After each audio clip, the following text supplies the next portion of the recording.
Yeah. Hey, hi, how are you? Just the other day, I was having a conversation with someone, and the conversation ended up around management theory. As we were talking, they gave me this kind of weird look and said, "Safety people know that stuff?" His reaction, of course, gave me pause, but then, of course, it shouldn't have given me pause because, well, just a few months ago, we had been having fires around all over the place, and of course, the air quality was bad. And I'd been talking to someone about indoor and outdoor air quality, of course, and then they were asking about measuring it. And I said, well, it all depends on what you're measuring for, how you measure it, and of course, what you're going to be doing with the data afterwards. And yes, we were talking about occupational hygiene, but that's a conversation or maybe a couple of videos for another time. Anyway, they said, oh, you guys know about that stuff? Yes, folks, we know about that stuff. So what this video is about is exactly that. We are more than a hard hat. We are more than telling you to wear safety glasses. We are more than just those folks that say, don't use that top step on the step ladder. We are more than those folks that say, make sure that you lock out and tag out. We're more than that. And believe it or not, there's quite a bit that we learn, not only through the courses of study that we do, but through the experience itself. So in this video, we're going to talk about some of those things, the things that some of us safety professionals have to study and have to absorb before and throughout our careers. What I've done is I've grabbed some excerpts from the Board of Canadian Registered Safety Professionals exam blueprint. Here you see on your screen 6 different competency categories that are part of the BCRSP exam blueprint.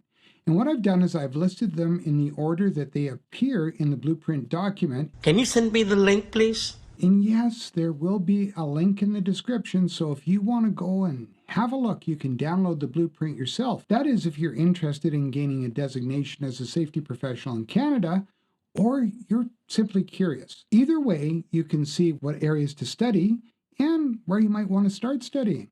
But anyway, let's have a look at the following. And of course, the first one should be obvious, being the foundational element of health and safety, and that's hazard and risks, the identification and assessment. And within that, though, there are 6 more refined or defined competencies or competency areas of study, making up 8% of the total competencies. Next is hazards and risks, control and mitigation, which has 10 competencies within that category, or 13% of the set of competencies.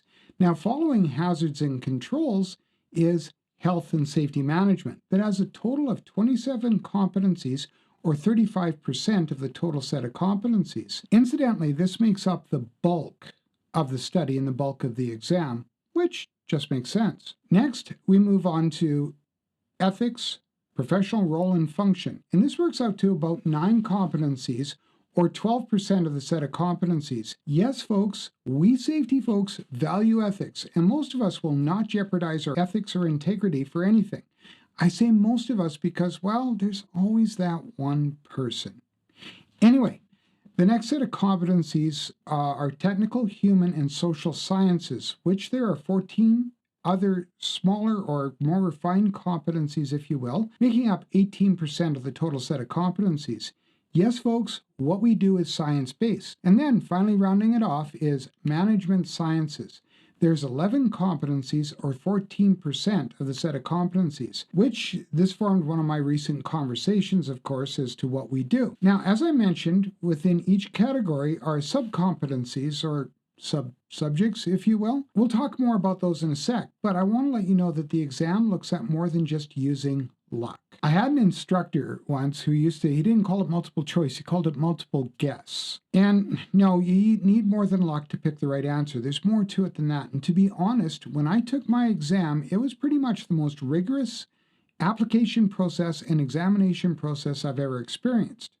So the exam is broken up as follows: 15 to 20% of knowledge and comprehension, 40 to 50% of application, and 35 to 40% of critical thinking. If you want to know more, like I said, you can check the description and download the blueprint for a deeper dive. Now, as I said, each competency category is broken into further subcategories.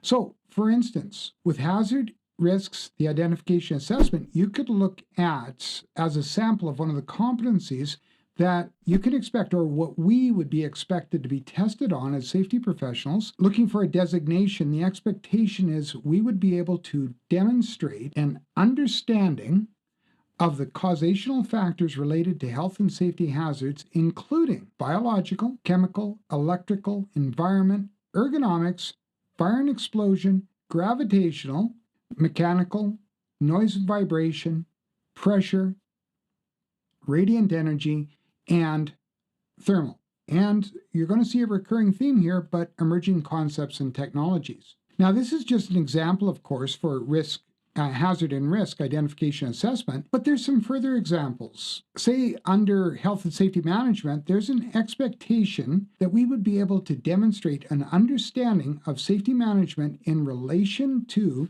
the context of the organization and other management systems, including environmental, financial, operational, quality, security, sustainability, enterprise risk management, insurance, and, this shouldn't surprise you, emerging concepts and technologies. Or we have to be able to demonstrate an understanding of how to measure and analyze organizational culture. So just to pause here for just a sec, if you haven't done so already, I suggest you subscribe to the channel because my latest live stream series is focusing on organizational safety culture. And if you're into safety, it might be something that you would like to look into. And of course, there's also live chat and Q&A. We also need to demonstrate an understanding of the principles of law, including civil law, common law, compensation law, criminal law, employment law, human rights law, privacy law, product liability, property law, tort law, and this shouldn't come as a surprise, emerging concepts and technologies. In the technical, human, and social sciences competency category, there is, of course, the expectation that we can demonstrate an understanding of basic principles of human anatomy, physiology, and biomechanics. Now, when I was doing my planning and for my study management and how I was going to manage my time, I was fortunate. I taught all levels of first aid for many years, as well as emergency medical responders, so I didn't devote a lot of time to study for this. And that's one of the things you're going to have to do is draw out a study plan. But let's not digress too much. You have to also demonstrate an understanding of occupational hygiene, measurement, and sampling. For example, air quality, noise, radiation, chemical, etc., among others. Now, that's also where one of my conversations ended up. Now, to be truthful, there's a lot to explain. And as I mentioned earlier, if you're interested, I've left a link below. As you can see, we're honestly more than just a hard hat or a special vest that seems to forever look new. And by the way, this is not meant to disparage those safety professionals who are where they are by virtue of experience alone. It certainly is not unheard of that through the course of their careers, they have also absorbed all of this knowledge through experience alone. Some of us took instruction first and then got experience on the job. Either way, it really doesn't matter. It takes more than most people think to be a safety professional. In fact, if you're wondering if you have the wherewithal to be a safety professional, you might want to have a look at this video up here where I talk about what it takes, including some of those soft skills. Until then, though, do me a favor, keep leading by example. You have to understand it's not about being in a position anywhere. It's about doing the right thing at the right time, regardless of who's watching. Doing that is demonstrating safety leadership. Okay, take care. Bye for now.